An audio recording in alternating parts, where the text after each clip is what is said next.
Welcome in, everyone, to another episode of It's the Thy My podcast, and I need everyone to be aware we are simulcasting on the Bears Country Productions channel. I am joined, as always, and by always I mean for the first time, by the wonderful J2Kdesigns. J2K, how's it going, buddy? Good. Thanks for having me on tonight, Karl. I appreciate the invite. Man, what a wild year. What a wild time. Watch Flus get fired, watch Waldron get fired, and now there's a little bit of a fire cooking underneath poles. Yeah, like we were saying backstage, the Chicago media always needs someone to be mad at. And right now, that target is squarely, firmly on Ryan Poles. Couple guys in chat. How's it going, everyone? We've got Ampharius, Bearski Film. I'm not sure who that is. You may be a new chatter. Patty L. How's it going, everyone? Well, J2K, let's just get started here. I mean, the article that I shared with you, I know you didn't get a chance to read it in full. It was an article by Dan Weiderer it was published on the Chicago Tribune. The title of the article is "Why Does He Get to Save His Job?" Of course, we're talking about Ryan Poles. So, J2K, let me ask you and start with the question that was kind of towards the top of the article. And the question asks, is Ryan Poles' job security truly as strong as Kevin Warren has emphasized? And if so, should it be? And why? I don't think so. And this is coming from someone who I will back Poles to an extent on his ability to draft quality players. I don't back him on the way he's built the team as far as outside in versus inside out.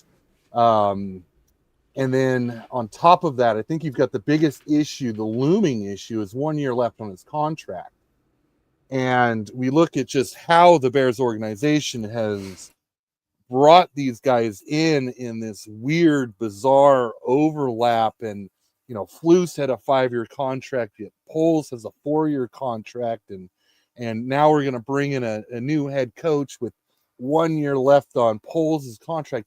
It just doesn't make sense. And there needs to be this unifying moment. Like, we've got Caleb Williams. We've got a potential superstar quarterback for the first time, arguably since, maybe Jay Cutler in my lifetime. But we've got him, at the ground where he's a rookie, and we can't mess this up.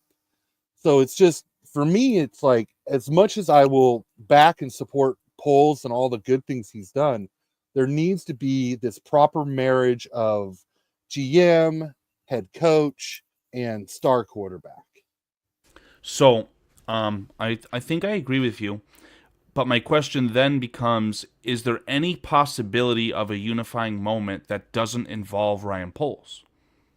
Because Ryan Poles, of course, was the one who not only traded for the assets to acquire, but then used that asset to then select Caleb Williams. So without Ryan Poles, there's no general manager there to say that, hey, I drafted this guy. So that would then make me very leery of Caleb Williams having any sort of, fault, any sort of, let's say he throws a 2-interception game against a division rival, which is very possible because, by the way, J2K, we play in a fantastic division. Then the Chicago media would turn its ugly head to, oh my God, we have to fire Caleb Williams, as if the media can control that. But do you think that there's a possibility that without Ryan Poles, you can still get that unifying moment? Yes, I do.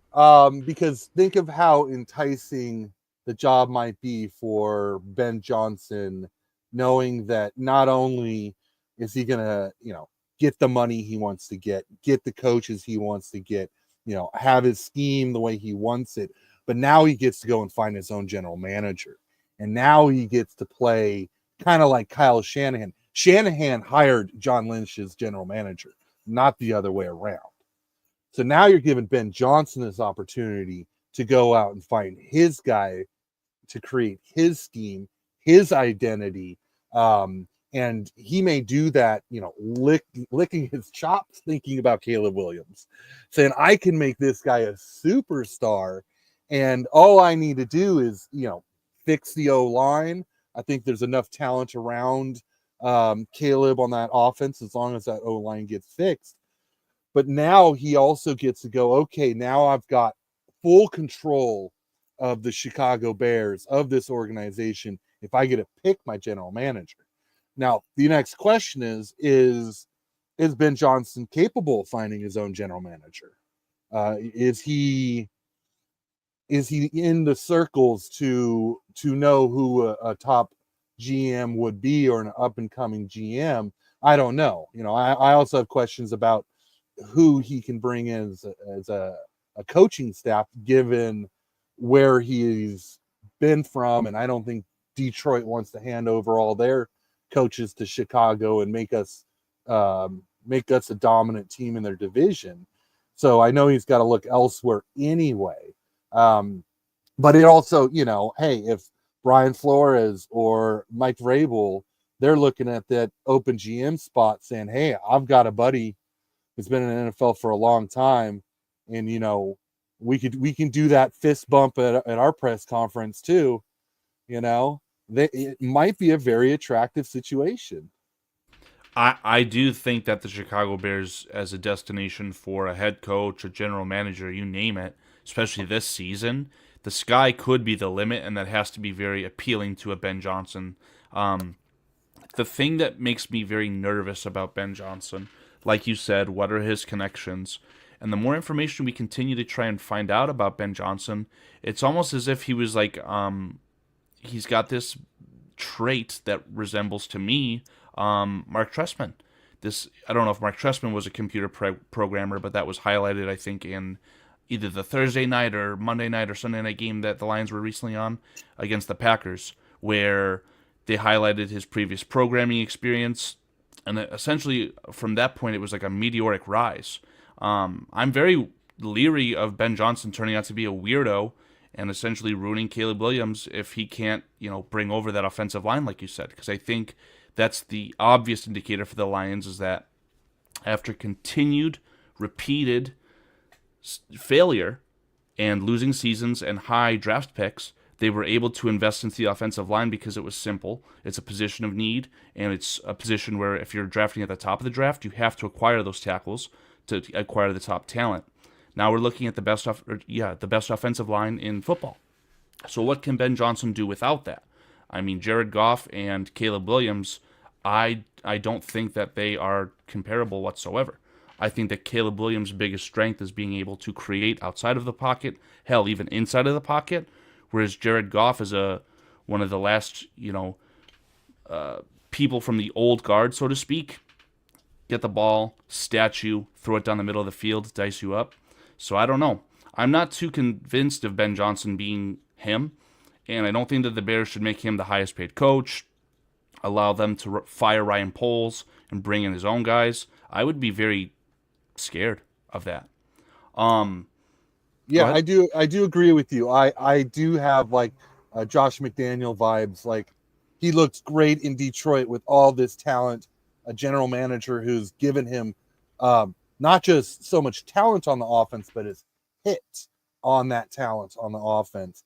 And then when he leaves, do you pull away, the curtain on Ben Johnson? Now, watching him and studying his play calling, I don't think there's anything I can take away from that. I think he's a fantastic play designer, play caller. I think he does a lot of things that, I wished and I hoped that we had in our building. Now, I can't say anything more than that. I mean, head coach for one, let alone can he find assistant head coaches, let alone if that general manager position is open, can he find that GM? And what's interesting is that, let's just say that Poles and Kevin Warren have a mutual parting. When you go down that list for the next head coach to find a GM, or vice versa, like, who's in your top 10 of GMs? Poles and Cunningham. So it's not that they're bad GMs; they're going to be up there anyway. So, I would like to think that Poles can pull this off one more offseason and fix that O line. but at the same time, it needs to be a long-term marriage. And how enticing is that head coaching job if there isn't as much control? And I know Ben Johnson wants that control. Yeah, definitely.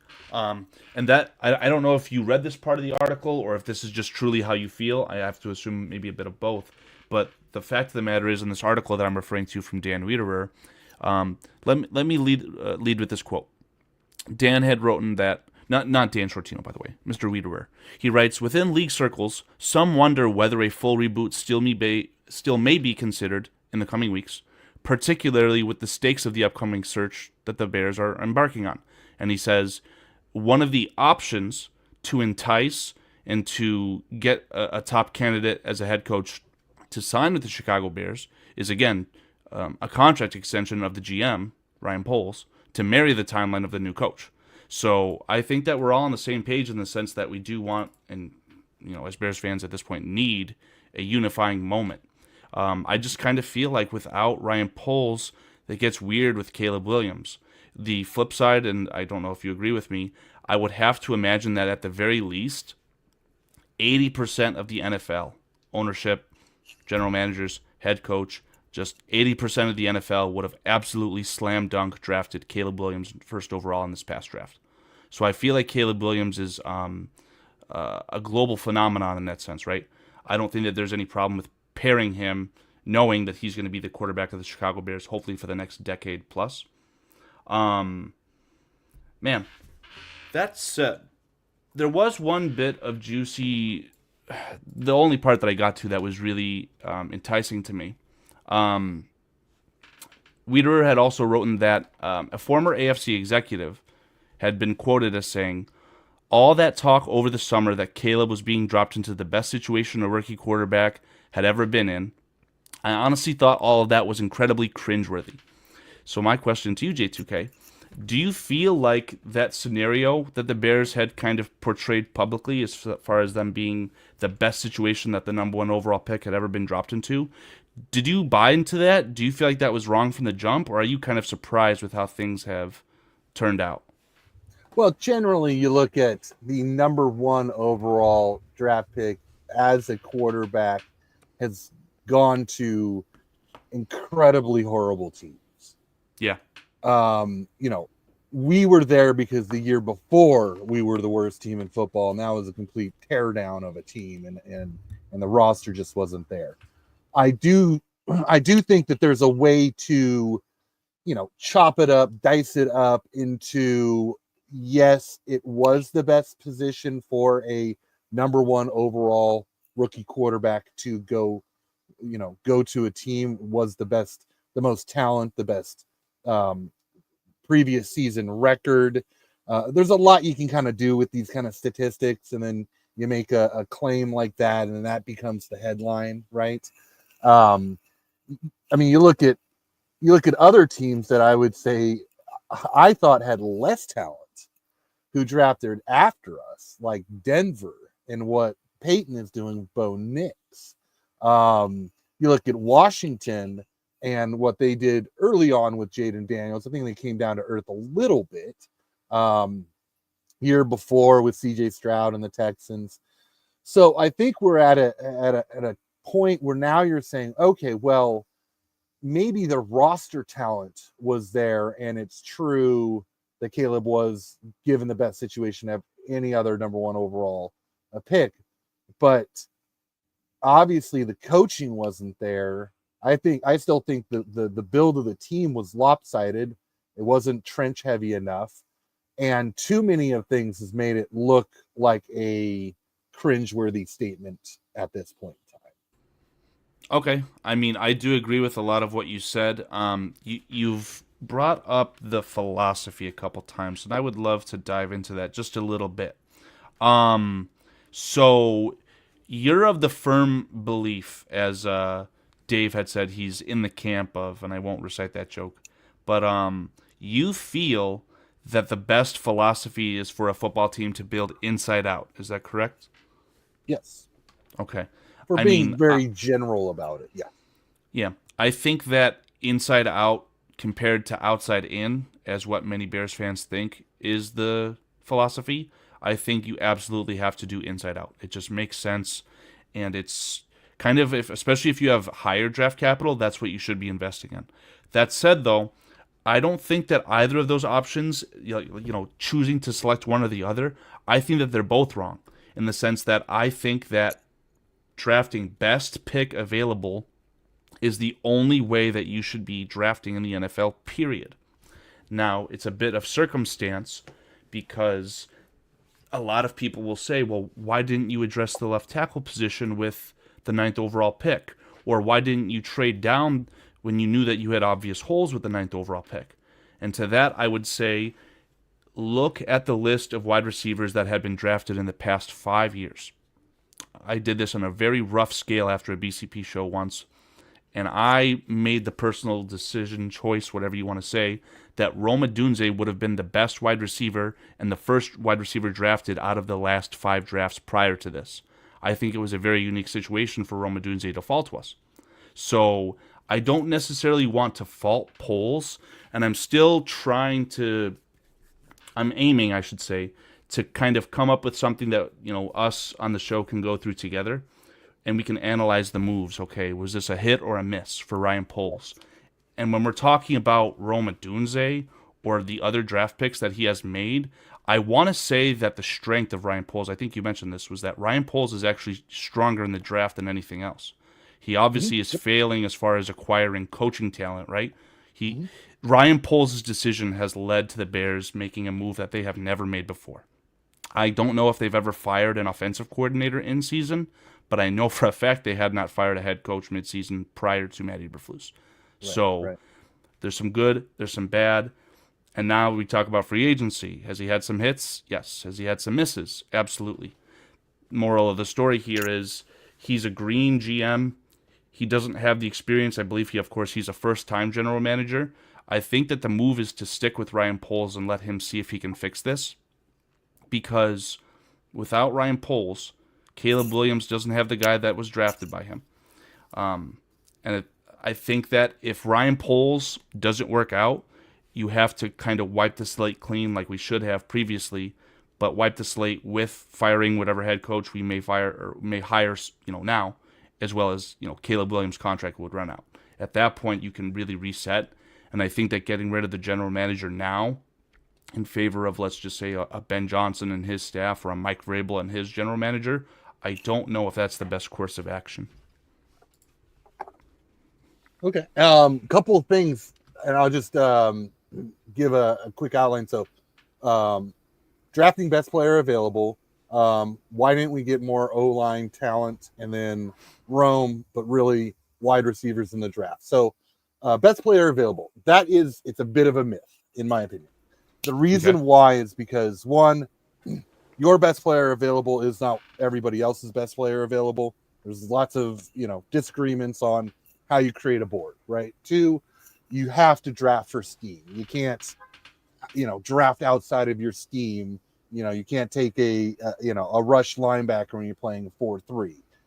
That's just something you can't do. So there's a lot of variables to that. Then best player available. Also, are they the best professional available? You look at Ryan Poles taking Darnell Wright when he could have had Jalen Carter. I think Jalen Carter is the far more talented player, but Poles is playing it a little more safe and a little more, he wants that guarantee, that long term.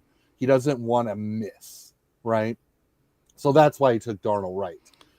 So best player available, I think there's too much context to it to say that, we did take the best player available, because look, Darnell Wright wasn't the best player available, and that's why we drafted him. Poles went and took a swing on Mike McGlinchey and didn't want to pay what Denver was offering. And then, Greg Gabriel said it best is, I guess Poles just said to him, I'm not sure if that's the case, but said, I'll just draft one, because there were, 3 offensive tackles in that draft: Paris Johnson, Broderick Jones, and Darnell Wright, right in that same range. All 3 of them could play right tackle. Paris Johnson was probably more likely to be the left tackle, given his athleticism. But still, there was tackles on the board. He just went and said, I'm going to take Darnell Wright. So did he take best player available? So When he it picked is Wright? possible that he felt that Darnell Wright was the best right tackle in the draft. He could have felt that Paris Johnson was a worse right tackle but a better left tackle. I guess my exact point to that with best player available is just that, of course, you have to factor in the scheme. It'd be asinine not to. But if you're a talent evaluator, you have to be able to pick out the best talent. And if there's a player that is so transformative that doesn't fit your scheme, maybe you have to draft them just to be able to, try and see if you can get that player on your team in the sense, bend the scheme around him, so to speak. But I do think that the most important thing is evaluating the talent, making sure that you get the best talent. And if they thought that Jalen Carter was better, all things considered, and they didn't take him, maybe that's a miss by polls. I don't know. But I would sure hope that they're not taking lesser players just because they think they fit the scheme better, if that makes sense. Um, I would say 10 out of 10, Jalen Carter was the more talented player. And I think that polls erred on not getting well, he said it outright. He said, I don't think our locker room is ready for that type of a player or a player with character concerns. I think you're absolutely correct, and I don't want to cut you off. Just one more thing before I lose it. I do remember Jalen Carter being a player, especially not because he had that fantastic season where I think Georgia won the national championship. Then he was forced to stay because of the eligibility. So from, this we're talking about his junior year before he was drafted. Mm-hmm. I remember seeing so many plays where Jalen Carter was highlighted as taking the play off. Yes. For one reason or another, he knew that he was going to be double-teamed, triple-teamed, he was tired, whatever the case is. And maybe, in my opinion, Eberflus was the one who said, hey, hits principle, we cannot have this guy loafing 50% of his snaps. I think that that's the more likely reason maybe why Jalen Carter is not on the Bears. Right, but this goes back to the discussion of best player available, most talented, and then what's your character? What's your football character? What's your professionalism? So that's why I say, best player available should encompass all of this universe of things. It shouldn't purely I'm positive be that it does. Yes. Right. So, I think that Jalen Carter was the more talented player. I actually thought he was the best player available. We traded back, obviously. So, I felt weird about it. My biggest issue was that why do the Eagles, why do the Pittsburgh Steelers, two teams that can take on, the Steelers took Pickens. We could have had him instead of Brisker in the second round. Why do they get to find talent that fits their locker room, but Ryan Poles and Eberflus couldn't? To me, that's an us problem, not a them problem. Right. To answer that directly, Mike Tomlin is the leader of men the Bears would be searching for, right? He's able to kind of turn chicken shit into chicken salad in the sense that he doesn't care if a guy has an issue in that sense. He's going to be able to mold them. Now, I don't know if I'm speaking out of turn with the wide receiver specifically for the Steelers. I know that the Steelers special teams coordinator, who always has a big fucking wad of gum in his mouth, he's been there for a long, long time. But the Steelers have a very storied history of success at the wide receiver position, especially with guys who are, I'll call them a locker room cancer. I wonder if the Steelers have the coaching staff in place to be able to take those players and mold them in that sense, because it's a direct trend. I mean, Chase Claypool wasn't a batshit crazy guy. He was a little bit weird. A lot of these wide receivers are divas. But then Antonio Brown, CTE bubble. George Pickens, CTE bubble. There's another player. Is it Mike Wallace? Mike Wallace had a crazy spurt with the Steelers as well. So that's really specific in that sense. And with Jalen Carter, I'll go on the record. I'll say that Jalen Carter would not even be half the football player that he is today if he wasn't able to go to an NFL team, a professional team, where he was surrounded by 5 of his college teammates. Right. So right. I do feel like the Eagles I feel like the Eagles were the best possible fit for him. And I don't know if we'd see that Jalen Carter in Chicago. Well, okay, so now let's shine a light on this whole conversation in a different way. So we've got a head coach who can't handle these type of players, so we take lesser talented players. I mean, we have a lesser talented head coach who can't handle these players, so we take lesser talented players, because we want to play it safe. I mean, we're just like, we're taxing ourselves, right? I mean, we can't be that team that takes on a talented diva, or a potential locker room issue because we don't have a strong enough head coach. Well, that's an us problem. That's not a Jalen Carter problem. That's not a George Pickens problem. Like, oh, these guys are jerks and we don't want them on our team. I want to win football games.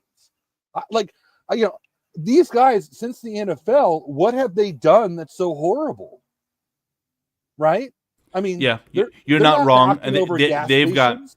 yeah, they've got millions of dollars at stake. I mean, there's no Henry Ruggs, Jordan Addison situation going on. You're right.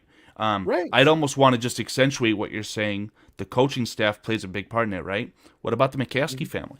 I feel like the McCaskies would be the one who are on the record essentially of telling Hard Knocks, hey, we cannot swear, right? The Right. McCaskies would never bring in a Jalen Carter either. I think that at this point, I think as a GM, Ryan Poles, head coach, a different head coach, not Flus, they need to stand up to the McCaskies and say, like, let us do our job. Like, that Hard Knocks things, like, we don't want to represent Chicago Bears as, a foul mouth team. Well, yeah, and you kind of play that way on the field, you know? Like, is this really now? Absolutely. I don't know. I think it's a lot of assumptions going on with how much the McCaskies are involved in the day-to-day movements or the roster moves, the overall feel of the team. I'm saying I don't know. I'm not saying one way or the other, but it might be very, very likely that, the McCaskies say, we like Flus because he's a good guy and character and leadership and locker room are important to us. Those are the things we're looking for, Poles. And Poles like, okay, well, I'm going to take that on and carry that over to my draft picks. I think that's handcuffing the team. Now, if that is true, then sure, the McCaskies like sell the team, blah blah blah.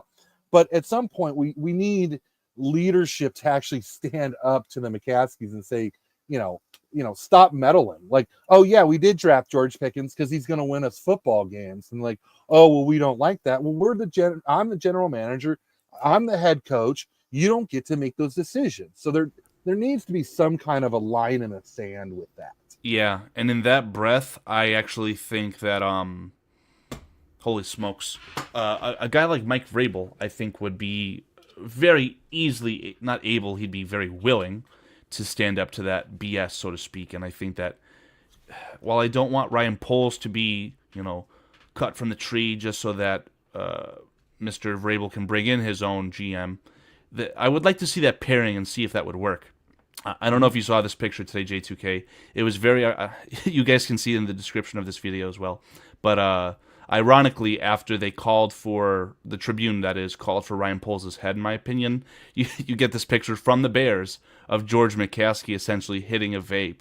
Like it's weird stuff how this comes out. It makes it seem in the public eye like George is analyzing the situation and seeing if Ryan Poles is truly the man for the job. I just thought that was funny how that worked out.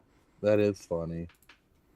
Yeah, I mean, I don't know. I think people do put a little too much on the owners just because at this point, and this is why Poles has a fire underneath him right now.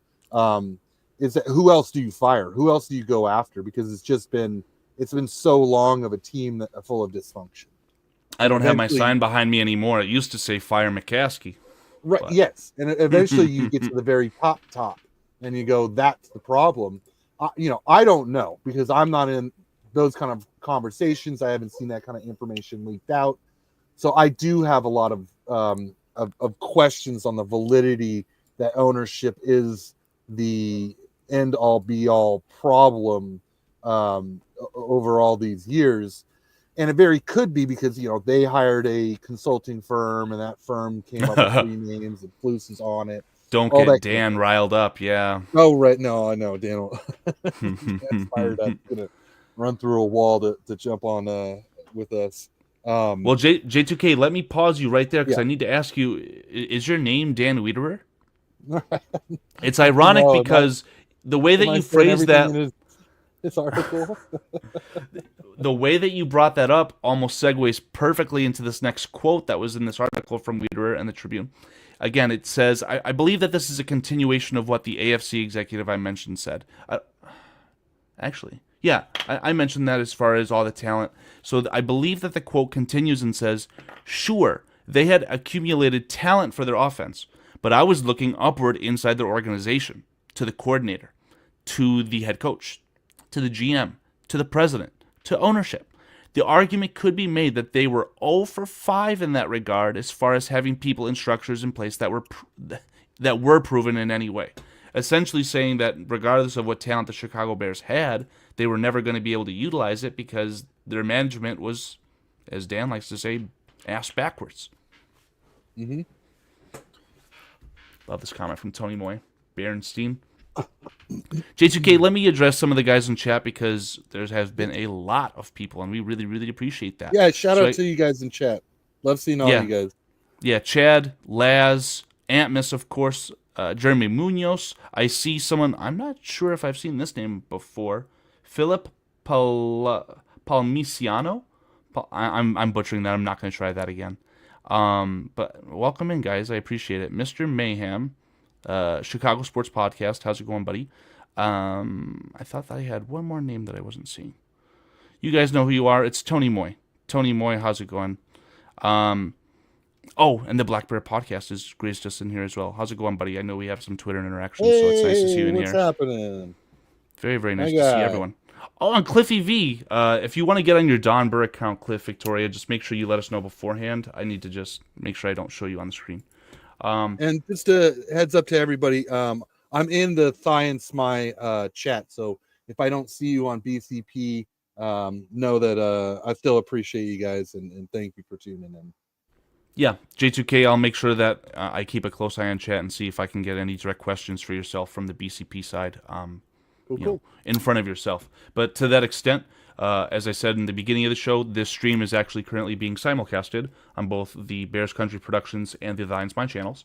If you guys are not subscribed to either of those channels, please feel free, or consider at least, subscribing to either of those. Man, Cliff Victoria is a real one. He's playing up at the charade. I finally broke him. I'm very proud that he's announcing to the world that Cliff Victoria is in fact Don Burr. Thank you, Cliff.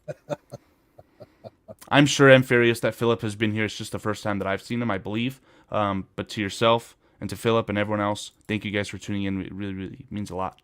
Well, J2K, I kind of want to continue that conversation that we had regarding kind of the transition.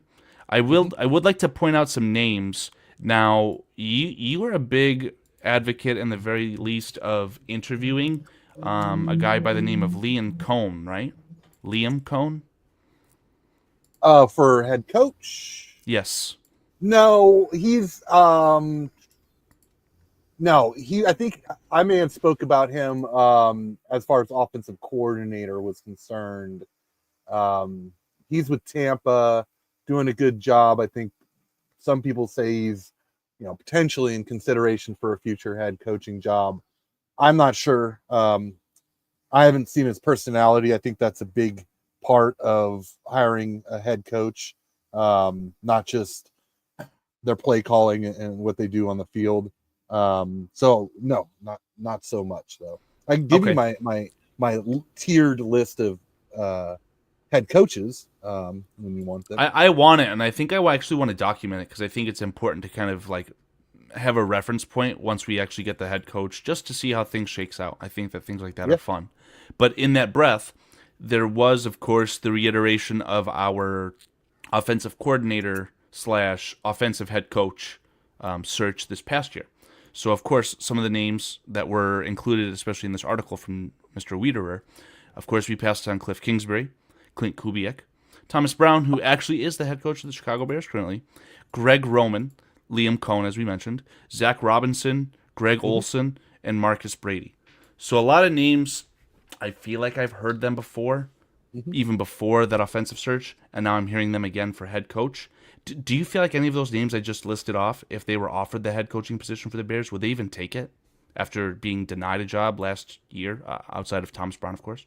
Yeah, because it's such a jump up from OC to the head coach. So Yeah, there's I only think they 32 of would. those jobs in the world, right? Right, right. Yeah, I think they would. Would I? I think they're all too soon for me. Yeah, Yeah. I think they're too soon as well. If you want to give me that list, go for it, man. I'd like to jot that down just so we have it, but fire Yes. away. So all right. So um, I do have these kind of ranked, but my number one, I would love to see Brian Flores as head coach, defensive coordinator, and Josh McCown as the offensive coordinator. Right now, McCown is the quarterbacks coach for the Minnesota Vikings. He's under the tutelage of O'Connell, who's an absolute mastermind. Who I was fortunate enough to watch his college career pretty closely, being from San Diego. He went to San Diego State. He was drafted by New Oh, England that's so Patriots in the cool. third round. Yeah, I don't want this to get lost in translation, J2K. Yeah. There was several quarterbacks drafted by the New England Patriots that were, while they had Tom Brady, that ended up being good coaches. So Mhm. obviously you just mentioned O'Connell, and there was one more. I don't know if you know the name I'm referring to, but I'll have to find that. But I just Okay, found I'll that think odd about that it. they were able to kind of come up with that. I also Yep. want to ask you before you continue with the other names. We talked about how the Lions, are they going to allow Ben Johnson not only to leave, but then some other coaches with him? Do you think that the Vikings would be hesitant to allow a Josh McCown to leave? Well, it'd be a promotion. He's a Yeah. quarterback coach So right not now, and they you can't can't. stop it, is what you're saying. Well, they can't stop it. Plus, there's this general rule in the Yeah. NFL that you don't take someone's opportunity away, You'd be right? tarnishing yourself and Right. fucking And I yourself don't over moving think forward. in Yeah. any way Kevin O'Connell is any way like that. If anything, that guy, you see him go and talk to every single quarterback on the other team after the game and before the game. It's Guys, an intimate conversation. Yeah. yes. Kevin O'Connell impresses me more and more every time I watch him, if I'm being honest with Yeah, you guys. he's. I mean, just it's so intelligent, such a class act. I mean, nothing more I could say about that guy. Absolutely love him. Fact that Josh McCown's under his tutelage, and he was also with Frank Reich as well, who I thought was a very good offensive coordinator. I think he, I think he kind of got a little bit old and a little bit dated, which is fine. But I think that McCown, I think he'd be a fantastic offensive coordinator. Um, with Flores as a defensive coordinator, I think that guy is a mastermind and I think he could do wonders with this defense. And I don't think there would be a huge personnel change. I think we might have disagreed with this. You disagreed with me a little bit about this in the green room, but I think Yeah, Flores, let me throw this conversation, or sorry, yeah, this comment from Cliff Victoria up on the screen just so that you see yeah. it. And we're just going to finalize that conversation we had backstage. Cliff Mhm. writes 3-4 to 4-3 doesn't matter as much in the modern NFL as far as switching. Teams flip their D setup way more than they used to depending on what's happening in games. J2K, if you could, just kind of reiterate what you said back to me backstage as far as the players being able to have not a seamless transition, but you think that Right. could do well. And I know there's one name on that D line who you think would actually end up being better than what they are now in a 3-4. Well, so um, a lot of three techs coming out of college are also considered five techs in a 3-4. So in a 4-3, a three tech, in a 3-4, a five tech, very similar traits, body types, all that kind of stuff. So I think Dexter could play five techs. I think Billings could play your zero, your nose tackle. Sweat has played in a 3-4. Booker's physical makeup totally fits a 3-4 rush linebacker. I believe he Um, literally yeah, was an outside linebacker in yeah, college at Kansas. yes, yeah, he played that role already. My concerns are more with the linebackers, but that's muted a little bit just because Edmonds and Edwards have never played in a 3-4, but essentially they end up playing a Will and a Mike anyway in a 3-4. So they would have similar responsibilities. I do think you might add a highly athletic nose tackle, a 0, to the defense, and maybe Billings shifts from a 0 on passing downs to a 5 tech on run downs, and you bring in that nose tackle. I think there's some, you probably want another rush linebacker, just as in our 4-3 we want another defensive end, someone a little more talented than Booker, although I love Booker's upside. Secondary, obviously, you don't have to do much with. So I think the transition it's a little bit easier on paper than what some will say is a full rebuild. However, I don't think it's as simple. Now, a 4-3 doesn't play with a 0, doesn't play with a 4-eye, doesn't play with a 5 tech. So you're talking about things being a little different. Plus, their hands aren't in the dirt. Which we actually saw a little bit of a transition with our team going after Darrell Taylor, even Hardy, obviously Booker, as guys who could play that outside linebacker, that rush linebacker, stand up. Oh, yeah, and then Walker is also a guy who I believe could easily play 5 tech in a 3-4. So I'm sorry. Give me your outside linebacker list one more time, as far as like not a Khalil Mack role, but like that outside linebacker role. So a lot of those guys are actually not going to be on the Bears next year. I think Hardy's in his last year, Martin's in his last year, Taylor's in his last year. So those 3 wouldn't be on the team unless we brought them back. Good on you. I want to say Jacob Martin might even have experience in that, but he would be a good player. I would like for him to maybe get re-signed on a very cheap deal in that sense, but I think he's capable of it. Yeah, 3-4 with New England. So he is capable of that. Yes. Again, it's just my fear, and let's keep it specific to the Brian Flores defense, right? We're not talking about a Brian Flores 3-4 versus 4-3. I'm firm. I'm in the camp, Dave, that Brian Flores is a 6-down defense. We see really unique players like a Josh Metellus kind of line up at safety, linebacker, on the line of scrimmage itself. I don't know if the Bears have a player like that. My immediate thought would be Kyler Gordon. But you really are going to have to bring in probably 3 to 4 quality bodies at the outside linebacker position. Because to see these exotic NASCAR packages, I don't think the Bears have any sort of personnel like that whatsoever outside of Montez Sweat. I do think that Austin Booker, hopefully in this offseason, can put on some weight. He could definitely be, I'll call it in a very unprofessional manner, your third outside linebacker, right? So you've got your starters, and then next in the depth chart for, let's say, God forbid, someone got hurt, that would probably be Austin Booker. And I know there's a lot more technicality to it. But outside of that, you still need a lot more personnel, in my opinion. So it is a bit scary, but like I told you backstage, J2K, the Bears are going to be a little bit spoiled for riches. They'll have 4 picks in the top 75, essentially. They may be able to get another third if Ian Cunningham leaves to another GM job. And then as far as their cap situation as well, they have some flexibility, but they also just straight up have a lot of cap to go into the free agency period. Well, okay, so I'll push back a little bit on the Flores defensive scheme. Please. How much is Flores' defensive scheme right now purely what Flores wants to do and not what his players are capable of?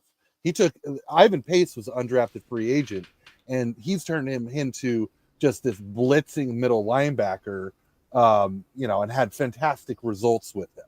So I do believe that Flores has created this defense around what he has to work with, but the mastermind that he has to take a defense that was old, very old, and they had to let so many guys go. Flores walked in with a whole bunch of no-name guys and created a brilliant defense out of it. I think the Bears have far more talent on defense than the Vikings. Yes. Interesting. I'd have to say I agree with you, and I guess my big comment on that would be I love the Chicago Bears secondary and I absolutely despise Harrison Smith. But that said, I actually do think that Brian Flores did want to bring in a lot of the players that he's seeing now into his scheme. You talk about an Andrew Van Ginkel. I don't think that Andrew Van Ginkel would even have like a sniff at the Pro Bowl, but on the Minnesota Vikings this year, he's like fringe all pro. He's got like 2 pick sixes, I believe. The way that he plays, again, he was the player that I've shown on the channel previously. He lined up over the center, and there's no down linemen. Like, it's a really unique thing that they're doing. And the players that they brought in, obviously they lost Danielle Hunter, right? But Danielle Hunter is like our Montez Sweat. He can play any position, any scheme. It doesn't matter. He's that goddamn good. But he brought in to replace him the outside linebacker, I believe, from the Texans. I forgot his name already. But he's essentially overperforming. Hunter. Go ahead. Danielle Hunter. Oh, no. We reverse. Danielle Hunter. Yes. They essentially traded positions. Oh, yes. I could find it real quick, but JW or something. Anyway, right. And I think you're making my point for me in a way with Jonathan Grenard. Yes, Grenard. That's what it was. Jonathan Grenard. With Van Ginkel and Ivan Pace is that he's taking guys that wouldn't be, they're special teamers on another team, and he's turning them into Pro Bowl type players on his defense. So even if there is this transition that you're alluding to, I mean, it's not going to be with, our first, second round draft pick, right? I mean, maybe rush linebacker because, I still am a wait and see on Booker as far as being a true starter. Yeah. But we need that. We need that anyway. We need another edge player anyway. You're not wrong. Any team we're going towards, right? So it wouldn't just be Flores related, in my opinion. So. Now, just to really drive home the Flores comment, Vizojo does bring up kind of what happened with Tua in Miami. Absolutely. That situation got lit on fire, right? Yes. I know that in a vacuum and without really knowing anything as far as the true behavioral traits, the way that these guys act, I'm looking at through, outside the window, right? I feel like Brian Flores and Caleb Williams could be polar opposites. Do you have any comments on that, or feel which way, one way or the other? Well, I'll say this. So Brian Flores did come out and apologize for the way he treated Tua, and I preface my desire to my number one candidate at head coach with Flores is, has he learned from this? And I am making the assumption that he has, and he has grown from it. I think that is evident with the play of the players on the field, and that you aren't hearing any kind of issues coming from the Vikings that Flores is committing these same kind of creating these same kind of situations or just being a jerk or whatnot. So I don't think Kevin O'Connell goes out and hires Brian Flores knowing that he's got issues, or keeps them around knowing he's got issues. So my assumption is that Flores has learned from it and grown from it. Yeah, and maybe Kevin O'Connell and the Vikings franchise as a whole were willing to gamble on the talent of Brian Flores as a coach because he was just coming off of a head coaching position. I just thought that Jeremy Munoz's comment that I've got on the screen, Bears hire the guy who's suing the NFL? No, thank you. I thought that was funny. Right. I will say, too, though, in my unprofessional looking through the window opinion, your scenario here is bringing in Josh McCown as the head coach. I'm sorry, the offensive coordinator. I'm so sorry. Yeah. Josh McCown, I think, would be a fantastic rehire by the Chicago Bears, or I guess initial hire, being a former player, now a coach in this scenario. I think he would gel perfectly with Caleb Williams. I agree. And actually, to further answer your question about Flores and Caleb Williams, I think a lot of people forget, because I know a lot of people are saying no more defensive coordinators as a head coach. We need a head coach who's an offensive mind. The NFL is full of offensive and defensive coordinators who understand the opposite side of the field.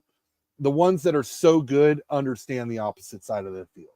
And I think Flores is the type of guy who goes, Caleb, I'm going to give you a whole new way of looking at a defense in the NFL. I'm going to show you what, like, all the weaknesses and all the things that I'm not going to do with our defense, but I'm going to point them out to you so that when you go against the next 4-3, next 3-4, whatever coverage schemes they prefer, like, I'm going to show you all the holes and how to get in, do well in those against those schemes. So I think Florence actually can be very beneficial to Caleb Williams. I agree with your Yeah. I agree with your logic to that. I just don't want this to get lost. The strongest point that I can give you for your argument, Josh Allen, Sean McDermott, in the Buffalo Bills. That's a defensive-minded head coach who is able to essentially unlock his quarterback, and now we're talking about a potential MVP candidate. So just because they're not offensive-centered, I don't think that should necessarily scare anyone away as far as, the next head coach for the Chicago Bears. I agree. I absolutely agree. 100%.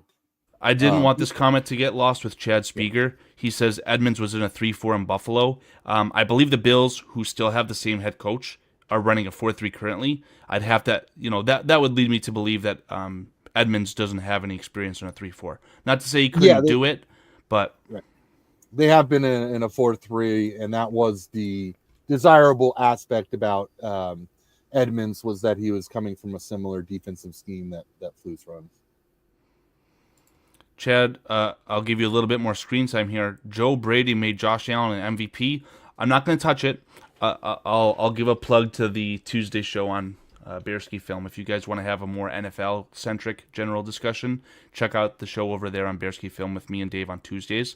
Joe Brady didn't make nothing, man. Josh Allen is a great quarterback, period. If anything, Josh Allen made Joe Brady a future head coach. That's what I'll say to that.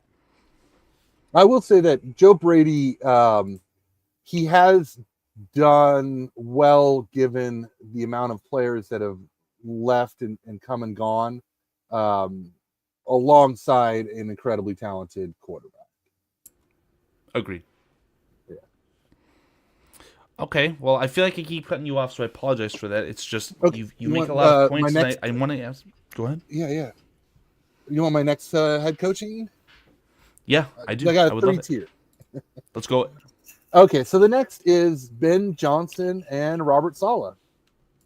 You're talking about two of the top guys. I think, Robert Saleh was a very sought-after head coach, great defensive coordinator. I think the Jets' problems had more to do with the players they acquired, not necessarily with the coaching. I think Aaron Rodgers is a cancer, and he's actually not very good at football anymore. And I think Saleh got caught up. I'm writing that down. You guys are going to hear that clip for years. But go ahead, J2K, please. Right. They gave him a horrible quarterback, Zach Wilson, and he had to go out and get a veteran quarterback. And this is, to me, it's the GM who has ruined the Jets. So I really like Saleh, and if you could pair him with a Ben Johnson, I think for a lot of people that would be their number one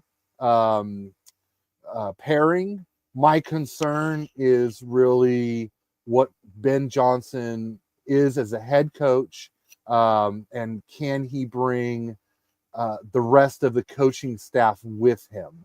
And then there's also just an overall cost factor. I mean, you give this guy $15 million for 5-year guaranteed contract, and he ends up Josh McDanieling the whole Bears organization in 2-3 years.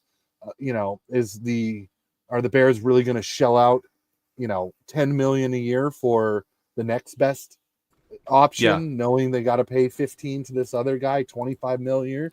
Yeah, so J2K, I'm positive you know this, but the salary of any coach does not count towards the salary cap. Mm-hmm. But you're absolutely right in the sense that it's, the McCaskey family. Oh my God, we just gave an unproven guy $15 million a year. He's stiffing us. Well, we have to recoup our assets, so that could be a serious issue. Yes, exactly. Comes straight out of their revenue stream, which you would think, hey, they're making. I mean, it's $1 billion organization. Well, sometimes these mega rich people, they don't like losing money, even if it's $1 million. That's why they're so rich, is they're just so obsessive about the money. So it's a huge question mark as far as Ben Johnson. I'm not sure where I'd go with that. If that was the coaching hire, Saleh would be the guy that ties it all together for me. Now, J2K, the outside of the box thinker in myself would tell you that when we trade for Kyle Shanahan, that would be a fantastic reunion with Robert Saleh. True. I think Hey, it's Chad, interesting you've got because, nothing to be. You never have to say sorry in this chat. Chad. yeah, So we no love you, sorries needed, buddy. You're appreciate good. you, brother.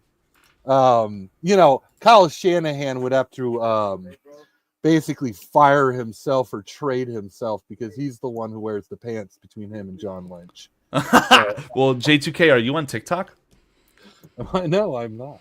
If you're on TikTok, I'd be the first to tell you. There are some San Francisco 49ers fans, I believe who are San Francisco 49ers fans. They are calling for Kyle Shanahan's head. And I'm not talking about Kyle Shanahan being fired. I saw death threats after that game yesterday. So it's not out of the realm of possibility that he could ask for a mutual parting. I just think that it's extremely unlikely. I see that you're muted. I just don't want you to feel like I'm continuing to talk. Once you're back, just yell at me. There was a really good comment. Oh, J2K, you're back? Yes, I apologize. No apologies necessary. Yeah. So if we're continuing on with our list, I'm not sure if you were done speaking about the Ben Johnson Robert Saleh tandem. Do you have? So is this still your like tier one? Is that what you're saying? You've got 3 tiers. Well, they would be number 2. That pairing would be my second choice, and then third, it would be Vrabel, and I do like the idea of Brian Hartline, wide receiver coach for Ohio State, to becoming our offensive coordinator. Now, what I know you're. The show is over. The show is. We're talking about Ohio State. I know you're. I'm just giving you a hard time, man. You're not too happy about it, but I do think he's an up-and-coming offensive coordinator. You get the defensive mind in Vrabel. You get that steady head coach who he commands the locker room. He's been around. He's been a head coach. He has found good offensive coordinators in the past. He's found some bad ones in the past as well. We're talking about Vrabel? Yeah, Vrabel. Vrabel's first hire at offensive coordinator was LaFleur. LaFleur, yes. He also fired him, unfortunately. But I still think Vrabel, he's enough he's been around the NFL enough that I think he could build a great coaching staff. The question is, who does he get as offensive coordinator to pair with Caleb Williams? So the next guy that's out there that I think, Brian Hartline. I mean, hey, maybe Josh McCown, but I'm really taking that Brian Flores, Josh McCown, because they're working together right now. Vrabel goes out and he goes, okay, give me a list of the best, potential offensive coordinators that I can get. I think Brian Hartline's right up in, with the best of them. I will say the Ohio State performance on offense against Michigan, terrible. So if that was to translate to the Bears with a Brian Hartline offensive coordinator, I may cry myself to sleep, but that is to be determined, I guess. Now, with Mike Vrabel, he was actually one of the primary ones that said that he would essentially... He didn't say this publicly, but it's rumored / inferred that Mike Vrabel would want his own general manager handpicked as well. He was very frustrated at the A.J. Brown scenario and the moves that were happening with the Tennessee Titans, and Mike Vrabel essentially is being reported as needing his own general manager. Is that something? I know you believe that maybe Ben Johnson deserves that, or deserves the chance at it. Do you think that you're okay with the Bears getting rid of Ryan Poles when they would bring in a potential Mike Vrabel and Brian Hartline tandem? Yeah, it's a tricky question because, I really do want the general manager and head coach to be married together, but not an arranged marriage. I want them to want to do this long term. So that's the only reason why, if Vrabel came in and said, I want my own general manager. I want to move on from Ryan Poles. Then I would be okay with that with, an eye on the future, obviously. Is that the right move? Was that the best move? Because I do think they should be married together. I like Poles. I do. I have a lot of issues with Ryan Poles. But if it has to do with just changing the culture of the organization, getting everybody on the right page with a good GM, a good head coach, good coaching staff, then I am for moving on from Poles. I think I can't disagree with that, man.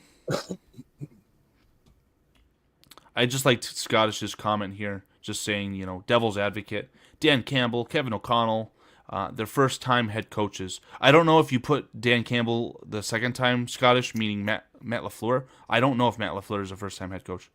But they're all on the offensive side of the ball, all top 10 coaches in the NFL. Experienced or not, get it right, Bears. That's the moral of the story. Just get it right. I've said this time and time again. I think that the hardest thing to do in sports, J2K, I'm not talking about baseball or soccer or anything. I'm talking about sports, right? The hardest thing to do in sports is to get the quarterback position right, and I feel like the Bears have finally done that. So that's why I've been so adamant about, the bevy of riches that they have as far as, draft capital. It wouldn't matter as much as free agency cap space. But if you have the draft capital, I say trade for a head coach, man. You had mentioned Sean Payton and what he's doing with the Broncos and Bo Nix.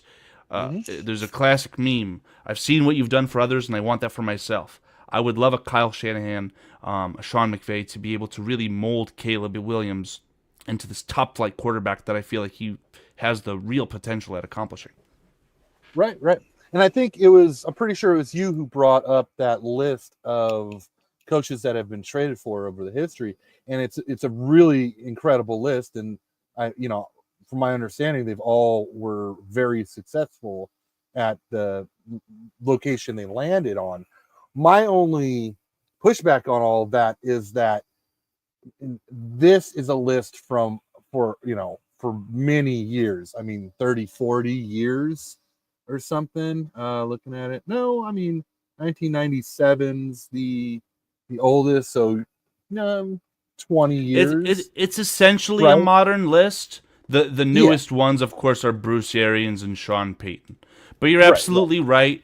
The biggest arguments are that if you're trading for a head coach, the track record and, assuming that you are making the correct move, there's a chance that they're like a Hall of Fame caliber, right? And Bill Parcells and Bill Belichick, they were end of the 1990s, start of the 2000s, so we're getting a bit dated in that sense. And John Gruden, I never considered to be like a world beater, but when he was acquired, of course, he won a Super Bowl. So that's the goal when you'd be trading for a head coach, of course. And my point really is that it's rare that it happens. It's rare that absolutely is rare. I believe that was a comprehensive list. Don't quote me on it, but I feel like it was. Right. Yeah, no, that's a pretty good. I actually didn't know Herm Edwards was traded for, but I think that was. And he slept on. Herm Edwards, Mike Holmgren, those guys are a little bit slept on. Like, they are good head coaches. Yeah. So I think it's rare. And is it likely that we could pry away a McVay or a Shanahan? I don't think so. I think when I look back on that list and those coaches, a lot of them were moving on from the organization anyway, and they didn't want to go through a rebuild. They didn't want to go through a rebuild. I don't think you're correct. McVay got himself out and through a potential rebuild. I mean, heck, with just that Puka Nacua pick, right? God damn, I keep talking to Paul about that off the screen. Like, Puka Nacua is probably the third best wide receiver in the NFL. But look at what McVay did the last 2 years. He drafted Kobe Turner at defensive tackle. Absolutely loved. I don't know if you are cherry picking my tweets, buddy. I'm so jealous that they have Kobe Turner. Yes. I loved him. And I did so much research on him because I started gaslighting myself thinking that I was overhyping the guy. I was like, am I just crazy here, you guys? Like asking other people, Brett like, Brett Kallman. Brett Kallman yeah, was the guy who publicized him to me, and he was so enamored with him being the yep, conductor, and that story took flight. I'm yep, so fucking happy for Kobe Turner, and even more yes, jealous that he's a member of the Rams and not the Bears. God damn it. yes. Perfect fit too at a 3 technique for us. Yup, But absolutely. they also went and they drafted Byron Young out of Tennessee, who's a great defensive end. They took Jared Verse this year, and then they took his partner at Florida State and Braden Fisk at defensive tackle. And independently of those two, I believe that those two are like each top 5 in most rookie pressures or something like that from the defensive line Right. position. So Like I think that they're maximizing each other, but I'm glad for the Rams that's happening. So you look what he did after losing a Hall of Famer Donald and Aaron Donald. He completely rebuilt that defensive line in 2 years with incredibly talented. None of those guys are busts, and they're all playing above, where they were drafted. Now, Byron Young, do you know where Byron Young was drafted at? I think what was it? Late first. Wow. I know that essentially the line is all comprised of day 1 and day 2 picks, but I genuinely thought that Byron Young was another third rounder, just for the fact that I think he's far and away worse than everyone there. There were 2 I'm not Byron too Youngs sure. in that draft, and it gets me. No way. Oh Yeah. boy. Oh boy. And they're both pretty good. But it's just, goes to show that when I get frustrated with Brian Poles, why aren't you focusing on the trenches? And then I look over at what McVay has done with the Rams and rebuilding that defensive line in 2 years. Braden Fisk, Kobe Turner, and Verse were 3 guys. Well, Verse, I liked him to an extent. I love him in that combination on that D line. But those 2 D tackles, I absolutely was smitten with. Yeah, no, I think that me and Nick over on the Lions Spine channel, we had done a live mock draft, and we essentially had 2 scenarios where we stayed at where we were and had a trade down, and we had, in that mock, traded down and selected Jared Verse. There was just something about him where I didn't feel comfortable taking him at 9, but I would have loved for him to be a member of the Chicago Bears as well. Right. Yes. Yeah, he would have been a good pick. But then, okay, I think we were talking about the value of wide receiver and Rome Odunze. Oh, yeah, 3rd round pick. You're right. I mean, gosh, man, talk about hitting on picks. That's the I don't thing know. with McVay. I'll go on the record. I feel like Byron Young would be another DeMarcus Walker on the Chicago Bears. Kind of a bit of an afterthought. I feel like Byron Young, again, is one of those victim of circumstances where he's able to, I guess, overperform with the talent around him.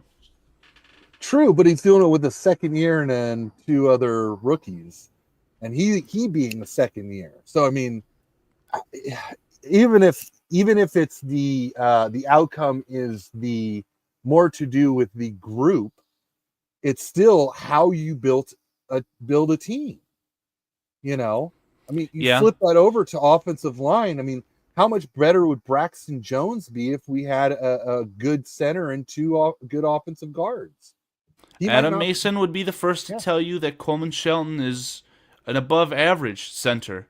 But I agree. I think that your point here is true. I just want to mention, too, the way that the Rams drafted the 2 running mates from Florida State, Fisk and Jared Verse. There's a tendency with Ryan Poles to bring in rookies, essentially, it feels like at a position of need, ironically, but then have them paired with like each other. And what I'm referring to is Kyler Gordon and Jaquan Brisker and Gervon Dexter and Zach Pickens. So maybe the Bears, they'll address the defensive line in a tandem as well. Maybe they'll pair or address the offensive line with a tandem of rookies. I think that would actually be exciting. I think they have to. I think this offseason, it is number 1, all about the offensive line. Granted, I think you need some additions to the defensive line, but I think you do the offensive line first and foremost because of Caleb Williams. You want him to grow. You want him to succeed. You want him to do that as soon as possible because as even though he's on a rookie contract for, another 4 years, so we pick up that 5th-year option, it's still a window that you need to become a playoff Super Bowl caliber team within that window. Yeah, I mean, Caleb Williams can't throw the ball from his ass. Actually, he might be able to, just because he's that talented. But the Right. fact of the matter is, he's taken as many sacks as any rookie quarterback in the NFL, or for the Bears, probably both. But Right. he's getting sacked way too damn much. Yes. So Absolutely. Yes. whether that's coaching, that personnel, or both, to echo what Scottish Bear had said earlier, just get it right. Just fix it. Yes. And that's why I have hope with Brian Poles, is because I do see us as a correct offseason away from being a solid team. And in my opinion, I don't know if you feel the same, J2K. I always felt like, and you probably have my prediction buried somewhere. I did predict the Bears to go to the playoffs, but I don't think that I ever said that the Bears would be a Super Bowl or even serious playoff contender this year. I always felt that after the draft that we're hopefully about to have and going into next year, that was when the expectations really started as far as the playoffs. Yeah, I'd agree with that. I do think that we're still coming out of a rebuild. I'm sorry.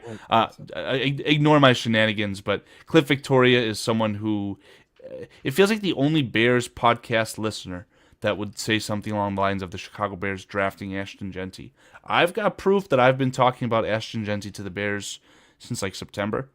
Like I kind of want it to happen, but it would be irresponsible. It could end up turning out irresponsible, but Jeanty does feel like a running back who could elevate the offensive line, but I don't necessarily want to touch that point today, unless you want to. Well, actually, I do. I love Jeanty, and I think that there is a very valid argument that you, and this actually is a bit of your argument of taking best player available, is that you draft what the draft gives you.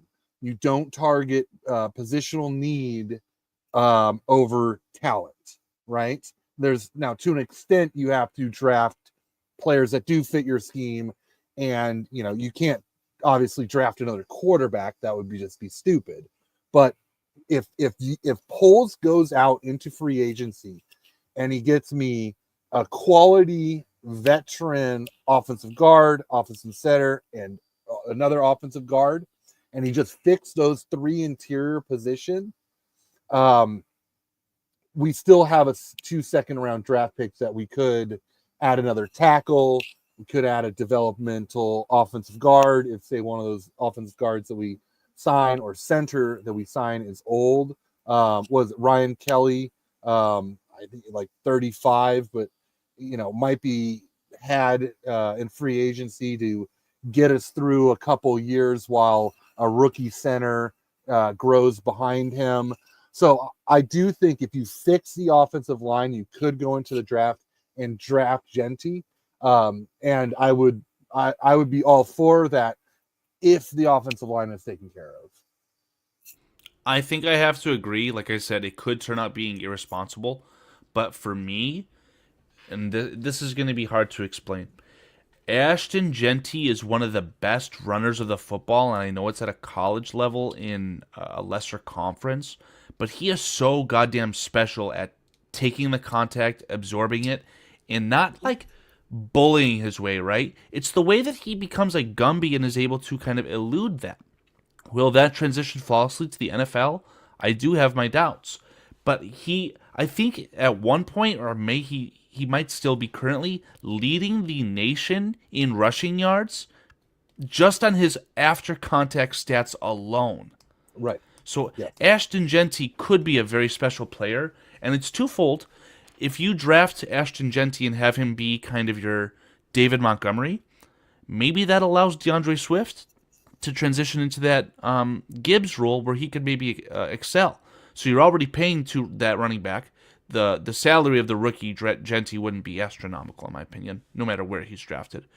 But I think that you could be maximizing both positions in that sense. We're seeing a bit of a weird time with the Bears running back room, kind of due to circumstance. We traded away Khalil Herbert, and now Roshan Johnson's dealing with another concussion. It would be nice to just keep Roshan Johnson and add a running back number 1 and have Swift play essentially running back 2. I would be all for that. Well, Genty's just too talented. He's one of the best running backs I've seen in a long time. And I don't use the word generational lightly. I feel like a lot of people don't actually use that word correct at all. I feel 100% that Genty is a generational running back. And to speak to how he transitions to the NFL, his technique in college, it's so incredibly good. He offers such a small area of contact, and when you go to put your hands to tackle, to wrap up, the way he drops his shoulders, the way he uses his hands, the way he shifts his hips, he's just, you can't get your hands on the guy. And it's incredible because this isn't Derrick Henry just running over people, or last year Brandon Allen, who went to the Jets, would just run over people because he's just a massive guy. Genty is just, he's so technically sound, and he's got the speed, the elusiveness, the hands. I saw some statistics that showed, where Genty was elite, and it was inside run, outside zone, or inside zone, outside zone, power, every aspect of a running back, and he was elite in every single category. There is no part of his game that he needs to work on, literally. I mean, this guy is, day one, he walks on an NFL field, and I think he's a top 10, top 5 running back in the NFL. By the end of the year, top 2 or 3 running back in the NFL. I don't know if I've made this public. It's a bit of a joke, but I told my good buddy Adam Mason, if Ashton Genty is able to fall to the Los Angeles Chargers with that head coach and his philosophy, right, Ashton Genty could be looking at another 2,000 all-purpose yard season, man. Yep, yeah. Well, and I wish Poles would take that philosophy too. That they had the Northwestern offensive tackle they took at 13. Skoronski? No. It was 2 years ago. Oh, on the Chargers. Oh my God, Chargers. It's not Rashawn Slater. Is it? Slater. Yes, it was Slater. Are you sure? Yeah. They had Rashawn Slater. Then they drafted Zion Johnson, in, I believe, the late first round, and then they drafted Joe Alt this year. That's how you build an offensive line. Yeah, and they've had issues at the offensive line. I remember they brought in a center from the Packers that really helped them a lot in the early days of that offensive line, what it is currently. But you're right, or I was right, I guess. It was Rashawn Slater's the left tackle. I just don't I don't want anyone to kind of get this lost in translation either. Joe Alt was a bona fide starter. I don't want to say Hall of Famer, that's silly. But Joe Alt was clearly the best offensive lineman, and he was generational in my opinion. So I would always consider Joe Alt to kind of be best pick available. I know that there were rumors. We saw the Hard Knocks with the Giants. They had said that they were afraid of trading with the Bears because the Bears could potentially draft Joe Alt as well. Something to that effect, right? Like, Joe Alt is a bona fide stud. Yeah, absolutely. But that's how you build. I believe you start your build of a team. And to see Poles spending, a 5th round on Braxton, a 5th round on Jalen Carter, was it 6 on Zach Thomas, and then I don't know if there was a 7th on anybody else, but then goes back to the draft and in the 3rd round. And I do like Karan, I do, but there's huge caveats. He's raw because he came from Yale, and 2, he was injured, so he's very much a future pick. And I think you don't pencil him in as a starter anywhere on the team. You let him grow, and you let him take the spot. But outside of Darnell Wright being in the 1st round, we haven't done hardly anything with our offensive line. He was gifted Tevin Jenkins. I'm in the camp that I move on from Tevin Jenkins just because, look, the amount of time he's been injured, the quality of play of the next person in that position has not been good. If Tevin Jenkins had not been injured but played as poorly as the backup that came in to replace him, you wouldn't pay Tevin Jenkins. So why would we pay Tevin J2K, Jenkins? we are in the same exact camp regarding Tevin Jenkins. I Okay. just want you to know. Yeah. Unfortunately, we just got to move on from him. I think Nate Davis, that was somebody got a little over their skates on Davis, thinking that, oh, well, he comes to the Bears, our locker room will change him. He will practice. He will play better. Never materialized. So that unfortunately was a poor free agent signing. And Coleman Shelton, maybe somebody can dig up some PFF grades and point, to some stats or this or that. The eye test isn't there. It just isn't. And I'm going to have to default to your eye test because you're watching that all 22 with BCP on Tuesday evenings, that is. Yeah. But I will say, I remember a lot of the slander of Coleman Shelton was quite simply because he got tripped by a one Tevin Jenkins. And there's always going to be lowlights, and that's just going to get magnified. But I don't see the snap issues, right? I remember Cody Weiderer having issues with actually getting the ball to the quarterback, which is literally the primary job of the center. Coleman Shelton's been great at that. And if he can have more consistent guard play next to him that may be able to help, they don't need as much help identifying, and they'll be able to diagnose a stunt. I feel like a guard play could really make Coleman Shelton feel like a much better player, or look like a much better player. I'm sorry. I would push back on that. I don't see it on tape. I don't see a guy who can anchor. And as far as the snap, and keep in mind, I'm just not a fan of Coleman Shelton. I watched him with the Rams. I didn't like him there. I didn't like the pickup for us unless he was going to be a backup all year. I didn't think Ryan Bates made sense at center because he had like 5 snaps in his career at center or something ridiculous. You might not be wrong. I will go to the grave and defend that. I feel like the Bears gave up draft capital for Ryan Bates and signed Ryan Bates for the second time because he was their center, their first choice center, that is. Really? Okay. I think he was insurance for Nate Davis. You might not be wrong. The second time around, I thought that Coleman Shelton was honestly insurance for Ryan Bates at the center position. So I think I don't know if we're in agreement there, but that's Shelton, what you'd want to see. Yeah. He had 1 year starting with the Rams, and they drafted his replacement instantly. They wanted him back to be a backup. The guy makes less than 2.5 million per year. I mean, his contract doesn't even say that he's a starting center. I know that him getting tripped by Tevin Jenkins was magnified. Well, what should be more magnified is all the other times he hasn't been tripped and he's gotten absolutely blown up.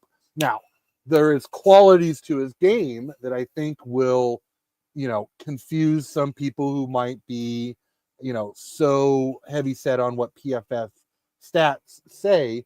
Look, he's great in an outside run zone scheme. He can get up to the second level quickly. He's got great torque. He's got good technique. He's got good hands in the run game. Into the second level, he's quick. He's light. He's fluid. All those things are great in this specific arena of, inside, outside zone run scheme. But as soon as the guy goes into pass blocking, I mean, I've seen, Mustafa like hold the point of attack better than Shelton. Like, it's incredibly bad. That feels like strong words right there. They're very strong words, and boy, because anybody who praises Shelton, who's watched the tape will just confuse me. But if you look at PFF stats, those kind of things, and you go, oh, look at his pass blocking or his run blocking grade, that was really good. And his pass blocking grade, well, it could be better if we had better guard play. I mean, I've seen the guy get, he actually has made our guards look worse in a lot of arenas because he's not getting his like the helmet to the right side of the player. So suddenly he's out leveraged to the opposite side of the guard who's supposed to be helping him. And the guard can't do anything because Shelton's already out leveraged to the opposite side. And now, the guard is almost a wasted play, you know. I Um, hear you. yeah. And having said all this, I do think we've had just an overall team problem with our offensive line not picking up stunts and gains. That's just plagued us the whole season. Our offensive guard, even Tevin Jenkins, look lost at their response, what they're supposed to be doing on the field. So Yeah. that is an overall issue. Tevin Jenkins' regression is very scary. I just want to point out too, in that article from Adam Johns, that kind of was the headline story after Matt Eberflus had gotten fired. The progress that was made under, I believe, Chris Morgan, the offensive line coach, essentially Waldron was blamed with losing 2 years of experience there. So I do feel like coaching is a big part of what we're talking about right now. Yes. And what I did hear was that Waldron came in and changed Chris Morgan's scheme on Exactly. the offensive line. Exactly. So that's why I still have a soft spot in my heart for Chris Morgan because I saw what he did with Luke Getsy for 2 years being the number 1 and number 2 overall rushing offense. And I know a lot of people will say, okay, those stats are fluffed up because of Fields. And yes, points in the season later in Fields' career with the Bears, I will agree with that. But if you look at Khalil Herbert's numbers, There you go. he had great numbers, and the first, I think it was 7 games with Getsy before he switched Fields into a running quarterback or just started calling QB runs specifically in the scheme. I think Fields' most yardage ran, I think it was 50 yards in one game, and then the next best was some like 24. So even in those first 7 games, we're still a top rushing offense in the NFL. So I Yeah. still think there's value to Chris Morgan, and unfortunately, given injuries, the lack of assets spent on the offensive line, Waldron coming in and switching things up, I think that has kind of made him the guy that everybody's after. Yeah. Like I said earlier, I mean, the Chicago media just always wants someone to be mad at. Yes. I kind of want to start to put a bow tie on this. I'm just trying not to have any loose ends. So you were giving me 3 tiers of potential head coach and offensive or defensive coordinator combos. Mm-hmm. The 3 tiers Yep. were the 3 names that you mentioned. Yeah, those 3 combos. Yeah. Fantastic. So Okay. yeah. So if we circle back to what we're talking about with Ryan Poles, I have that little ticker at the bottom of the screen that's kind of pointing out another one of the last pieces of the article that we're dissecting. The last thing I was trying to get to. Do you feel J2K comfortable with Ryan Poles moving forward, specifically from the draft aspect? Because, as Weiderer writes, when it comes to the 10 selections that Poles has made in rounds 2 to 4, these being Kyler Gordon, Jaquan Brisker, Gervon Dexter, Tyreek Stevenson, Zach Pickens, Roshan Johnson, Tyler Scott, Karan, and he says, and Taylor, rounds 2 to 4. That's right. Troy Taylor was a 4th. It's fair to wonder how much momentum he has created for his team to become a regular championship contender. So I guess in combination with the question of do you feel that Ryan Poles is the man for the job, so to speak, when it comes to drafting, do you feel like these players on the screen that I just read off, are they going to be serious, pieces for this franchise under the next coaching scheme or coaching regime? I do. I absolutely love the players that Poles has picked up. I have a few issues with very specific picks, but what's a fun thing to do is go look back on Chicago Bears draft history over the last 10 years, or better yet, go find a team that you think has been successful in the last 10 years and go back and look at those draft picks. Chat, what you go will ahead, see drop some names as J2K continues to talk. as you go through those second and to fourth round draft picks, you're going to scratch your head at probably 70-80% of them. Do you remember Now, when I said that the Patriots had been able to draft a lot of quarterbacks that ended up being good head coaches? mhm, Those Patriots teams, some of the names in that 2 to 4 range, like you're talking about, very much are head scratchers. So you're absolutely right here. yes, and us Bears fans, now we know our draft picks far better than another NFL team. So do this also with the Bears. Go back 10 years, you will see that league wise, general managers don't hit on the draft as often as people expect them to. Now, And Ryan J2K, Poles, yeah, I feel like the success rate / the goal for these general managers who are not hitting on all their draft picks, I genuinely feel like it's supposed to be 50%. You obviously want to have the 50% that are hits to be higher up in the draft, but I feel like that's like the goal essentially is to make sure that you hit on 50% of all your draft picks. well, let me throw you a statistic your way, or a group of statistics. So I've seen this chart done in a couple different ways. It's just what your measurement is. So the one I like to bring up is players that got a second contract that was worthy of starting money. Basically the rest of the NFL or the team that drafted him said, you're worthy of a starter, from your rookie contract to your second year contract. The first round, you go from about 30% at the top of the first round to about 25% at the back end of the first round. Second round, you're in about the 20 to 15% range. Third round, you're at 10. Fourth round, you're at 5. Fifth round, you're at 2%, and on, right? So the likelihood that your fourth round draft pick becomes a starter, gets starting money, is like 5%.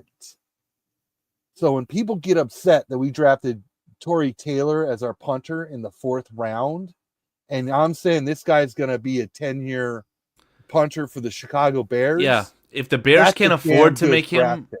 one of the highest paid punters in the league, someone else will, man. That's Right, just that we exactly. saw it with Tommy Townsend, right? Right. Now, Yeah. would you rather that, or would you rather drafting an offensive guard or a center has a 5% chance of being a starter somewhere else? Yeah, exactly. Right. He literally drafted a blue chip starter in the fourth. That's Right. fact.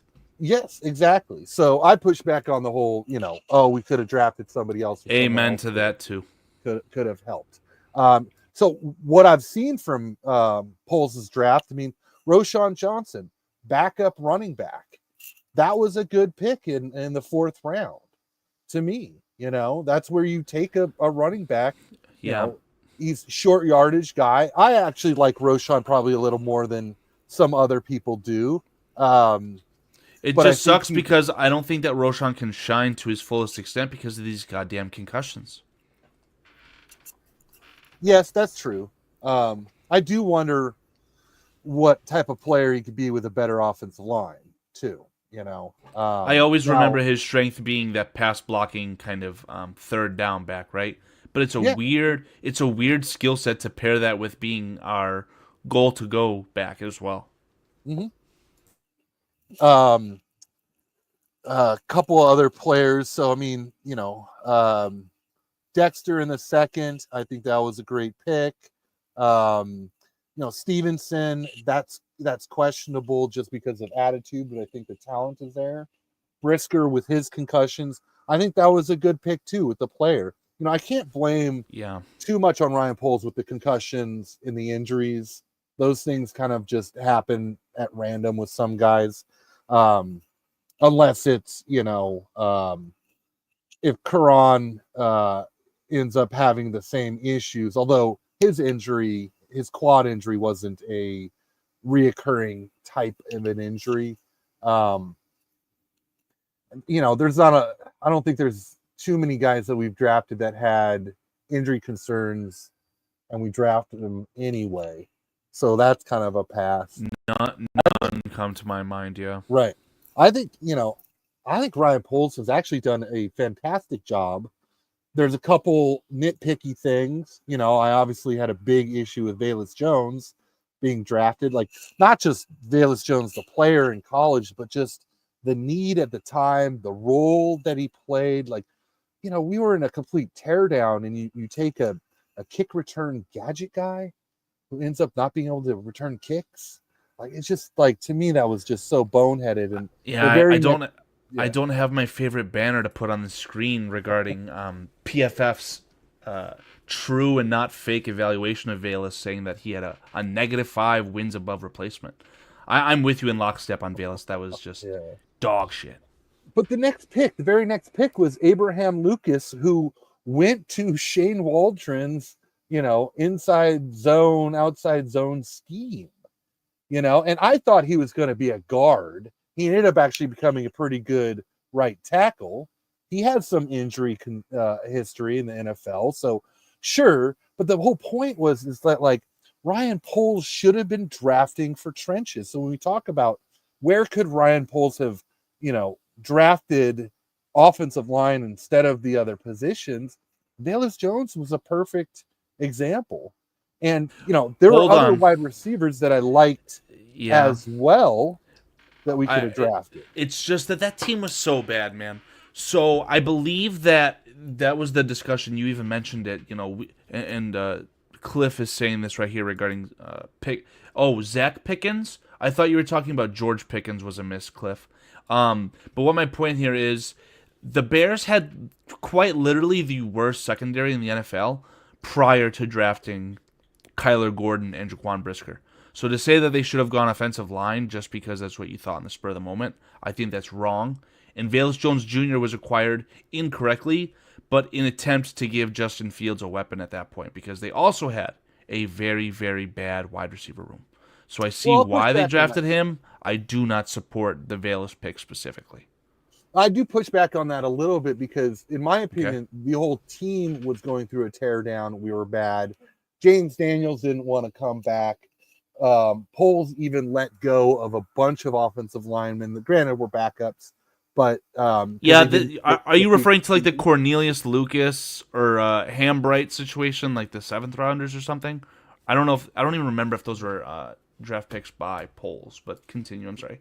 No, it was clear that he, like, James Daniel, his final press conference, he threw Nagy under the bus.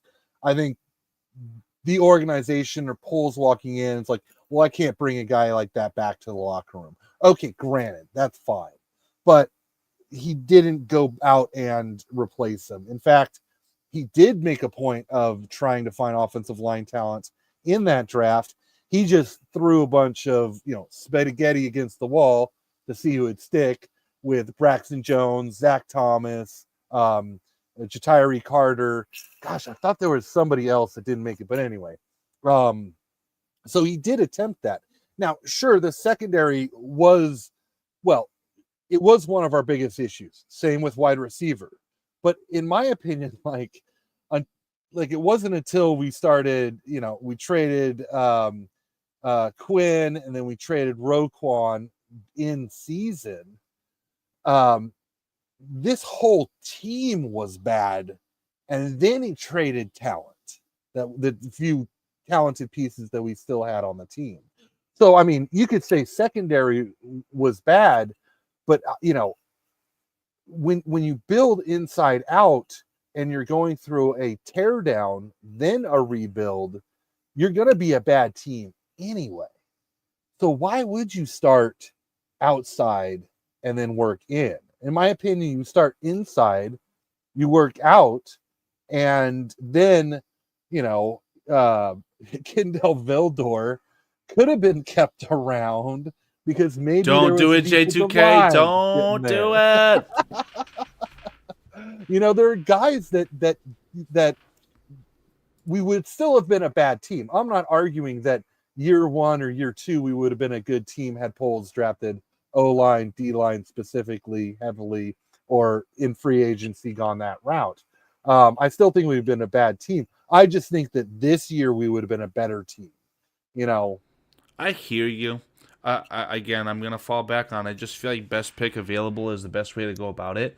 But I think after my conversation with you, I have to kind of expand my definition because you do Right. have to take in consideration the off the field stuff, the positional value. So Right. even though a Marvin Harrison Jr. may have more talent, a Roma Dunze is really similar, right? Like if we're saying Marvin Harrison Jr. is a 100, Roma Dunze is a 95. But then Marvin Harrison Jr.'s having his issues with the Fanatic sponsorship. You can't buy his jersey. He's got a little bit of weirdness to him. But Roma Dunze, man, he's just vibing. He's with Caleb Williams. You know, that if that pushes him over in that sense, and I know I'm talking wide receiver to wide receiver, but just Mhm. take that argument to any non-positions, offensive lineman versus wide receiver, whatever. That's what I'm trying to say. I have to expand Well, on I'll that. throw this out there. So that stat I was telling you about the percentages of a player getting a second contract, wide receiver is the worst first round draft pick you can make in that Because they percentage bust out. because so many of them bust. So the flip side to that argument, in my opinion, would be that if you do not draft a top flight wide receiver, you have to trade for one or pay one in free agency up the wazoo for an average wide receiver. I'm talking about like the Christian Kirks, right? So I do feel like if you want a top flight wide receiver, just like if you want a top flight tackle, you have to draft them and you have to draft them high. What about the Green Bay Packers? The Green Bay Packers are a run first offense who are finding a way to have their quarterback overachieve, in my opinion, due to a great head coach. Their wide receiver room is terrible, but Really? I actually Jaden think they have a really Jaden good Reed wide. is phenomenal. Reed is good. Wicks. He Wicks was is like someone. average, man. Well, yeah, What is but he was a Dontavian Wicks sleeper on the late in the Chicago draft. Bears? Romeo Dobbs. I mean, he had his moments. I know he's kind of in the doghouse a little bit now. Yeah, Sure, they took Christian Watkins late in that first round, and but he's going to still, be the flame out potentially well, due I to mean, injuries. he does stretch the field. You know, still, my point is that LaFleur is still running an offense that scores points with, in my opinion, a fringe starting quarterback, late round draft picks for Oh, most of the wide I receivers, gotta show you guys this. Keep talking, J2K. um, an offensive line that is far more coaching than it is assets, right? I mean, you look at Zach Tom becoming a dominant offensive lineman. Um, they consistently churn out good offensive linemen, and they don't spend high draft capital on them.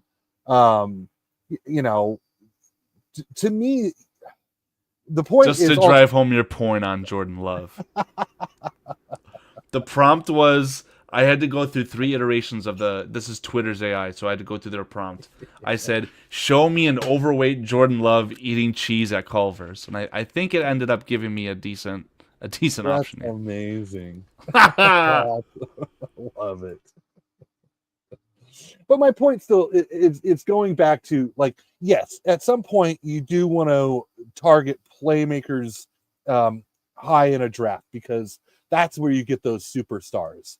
But you do that the other way around. You do that after you built an offensive line, after you built a defensive line. Then you can draft a super stud wide receiver, even a running back. Nowadays, that's kind of coming back in vogue. You draft a shutdown cornerback, right, with a top 15 pick, and suddenly your defense can be, elite because you've got a pass rush and an elite J2K, corner. are you insinuating that the Chicago Bears select Will Johnson to pair with Jalen Johnson? Is that No, what you're suggesting? no. I'm Well, just giving you a hard time, we man. already have the elite cornerback. I really love the Terrell Smith draft pick in the 5th round. We got a very good Me cornerback, too. right? And Stevenson was a guy who was just high risk, high reward, which is actually a little out of the norm for polls, and he traded up for it. Yeah, that may have You answered know, one of your prior questions. right? So but I still think that Stevenson, he's got all the talent in the world. He's just got to get his head straight. And there's an example of like, as much as I'm pointing out that, you really do want to take talented guys, and as long as they're not you know, um, beating up old people in the handicap section, like if it's just a bad attitude on the football That's field, not the worst thing that oh, these guys can do. You could think of right. worse. Well, sure, but if they're, if all they are is just pouting here or there, they shrug their shoulders, or they walk off the field frustrated, but they're, a star player, I would rather win football games than just avoid these guys completely. And I think that I agree Yeah, with you. I think that starts with the head coach, yeah. which is so important right now. Well, So yeah, J2K, man. overall, I would like to stick with Poles. You got to marry him to the right head coach. You got to give Poles an extension to match the head coach. The head coach has to buy into it, and I don't know if the candidates that we're looking at, if that's what they want. Does that make us less desirable because they're handcuffed to a GM that has 1 year left? Now, it's not out of the realm of possibility to essentially have that term, right? Like, we want this head coaching candidate. And it's going to suck because imagine what I feel like what the Bears should do, and I don't know if this is what they're actively going to do, is to let Ryan Poles and maybe his right hand man, Ian Cunningham, truly dictate and decide who the next head coach is, and simply use Kevin Warren and the McCaskey family as a resource. But how is it going to look if that's what happens and Ryan Poles picks a Ben Johnson, but Ben Johnson says, hey, you got to extend this guy because I need that stability? Do you think that they would look in that situation as Poles being like a lesser asset? Well, if Ben Johnson likes what Poles has done, or they get on the same page for this coming off season, um, then I think you extend him. But that's based on what the new head coach, the conversation you have with the new head coach says. But Yeah. if Ben Johnson walks in the room and say, hey, okay, Ben, what questions do you have to us? And he says, well, how would you feel if I moved on from Poles next year? You know, um, Suddenly does that job become, less desirable to Ben Do you Johnson if the answer is anything but do whatever you want? do you mean after 1 year, in the sense that Ben Johnson and Ryan Poles would have 1 year together, or before they even get a chance to do so? Well, I'm saying that you have that conversation when he's getting hired, and it's his turn to ask questions, and you know, he's not candid about it at all, and says, "Okay, Ryan Poles has 1 year left. Um, you know, I've got a guy in mind who I would love to work with as general manager. So, what's what's your guys' plan for the future with Ryan Poles? Like, do you I guys want think to keep that's the most Poles around?" important question, and I don't think there's ever going to be a situation where they will hire a guy knowing that they'll fire Ryan Poles the next year, like even like put it up to chance, right? Um, I would have to say that they're gonna go in and say, "Yep, let's link me to Ryan Poles," or "Ryan Poles, you got a GTFO." Yeah, I do think that this whole 1 year left on his contract is meaningless coming up, and whoever we target or talk to for a head coach, the conversation needs to be had. Do you want a new GM, or do you want to work with Ryan Poles for the remainder of your contract? That's a really Or important a good thing. portion of it. Maybe we give you 5 years, we extend Poles by 2, so you get 3 years to work with him directly, and then if everything's going well, then we'll extend him again. But I don't think a head coach wants to walk in here and go, okay, 1 year with this guy, let's see how he does, and then next year, I'll go and find my GM. I think a head coach would want to start right off the bat with their GM. I think so as well. again, just to put a bow tie on this, I feel like getting rid of Ryan Poles is going to be a negative towards Caleb Williams. I think that the best possible outcome is to let Ryan Poles finish the job that he started, kind of get that perfect harmony between Ryan Poles, the head coach of his choice, and Caleb Williams, who is a player that is sought after by the head coach.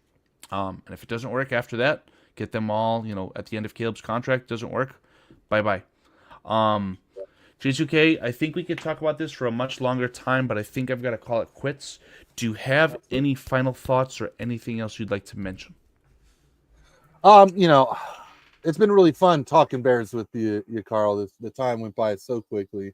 I thoroughly enjoyed it, so I appreciate you bringing me on, and finally us two get to chop it up Yeah, for nearly 2 I was going to hours. say, I believe the only other time we've had a conversation was during our kind of draft session that we had with during the off season here. But it was definitely a pleasure to be able to just have a one-on-one with you. I greatly appreciate your time on the show, and it's been a lot of fun. Yeah, it's been great, man. And just a shout out to you, man. I really do think that you've got a great aura about you doing podcasting. I think you're on the path for some great stuff, and I'm excited to see and be around everything that you do in the future. So I look forward to that. And then as far as the chat, everybody, you guys all showed up, man. I appreciate you all. You guys always bring such great insight, and I love seeing your guys' name. Keep in mind, I'm a guy who came for the chat, and that's where I like to be. I like to discuss football with you guys. So I always appreciate you guys showing up for us. Yeah, J2K, thank you very much for the very kind comments. Greatly, greatly appreciated. Again, your time on the show, greatly appreciated. A lot of chat members in both chats. Again, this stream has been, we're talking past tense already, but being simulcasted on both the Bears Country Productions and the My channels. If you guys are not subscribed to either of those channels, please consider subscribing to either of them. I think you said you're in the My chat, J2K, but the BCP chat has been just fantastic. A lot of names I'm not going to be able to get to. Just want to point out Charles Johnson, go blue buddy. I lost your comment. Here we go. Just one of your comments at least. But yeah, guys have been absolutely fantastic. And for the guys asking specifically, the great Ant Mess, no show tomorrow. That was going to be kind of the stipulation with, I guess, the show that I'm simulcasting to BCP. It's either going to be a Saturday night, and if it can't happen Saturday night, it's going to be a Friday night thing. And the reason that the Saturday night show tomorrow will not be happening is because I'm going to be getting on a plane going to Arizona Sunday morning. So don't want to stay up too late. Want to get myself prepared, all that good stuff. That means I won't be available for the Tuesday show on Bearski Film, the Thursday show, the lovely Bears Country podcast, and there won't be another show like this for about 2 weeks now. And I know that's getting into Christmas time, so J2K and everyone in the chat, I hope you guys have a wonderful Christmas, because I don't think I'll be talking to any of you guys until after then. But J2K, any final thoughts? Appreciate all you guys. Thank you for having me, and yeah, happy holidays to everybody. Stay safe, take care, and I'll talk to you all soon. Yes, absolutely, J2K. You will be talking to us. You're a great man of the people, not only for your contributions to the chat. I'd just like to thank you personally for all your graphical design that you do for all the channels in our little space. Because I'm of the camp. We've said this multiple times. It's a running joke at this point. I feel like we can have our own channels and kind of do our own separate things, and it's nice to have that freedom. But it is a family. We're all spending time with each other in each other's channels. So really, really appreciative of you, J2K, getting all these guys these great, beautiful graphics, background pictures, profile pictures, you name it. You're the man for it. And if you guys are by chance listening to this, I'm sure that J2K would be more than happy to help you guys out if he's got the time. Again, man of the people, and he's fucking good at what he does, man. Thank you. Appreciate it. Yeah, hit me up if you're out there. You need any help. I look forward to working with Bears fans and helping the community out. That's what's most important to me. Yeah, I mean, just from like a third point of a lens above the picture, right? if you're looking for a sports, a football team podcast to listen to, and you're looking for other teams, if you stumble across the Bears and see how good they are, you're just gonna have more listeners, man. So again, great man of the people, and you're great at what you do, guys. Thank you so very much for watching. I know that you're gonna be doing the all 22 on Tuesday still, right? Even though the Bears play on Monday. Yes. Fantastic. Yeah. Well, even though I'll be on vacation, I think I'll have enough time to watch that, and I'm looking forward to it because I peeped in for the first time last week, and I had a lot of fun hanging out with you guys. I know Samo's on there too. I like Samo. Thank you guys so much for watching. Look forward to the Tuesday show for the All 22 on BCP, as well as there's going to be hopefully the British Bears, but then of course the Thursday show as well. You guys know what you guys are watching. We appreciate you guys, and until next time, everyone, bear down. Bear down.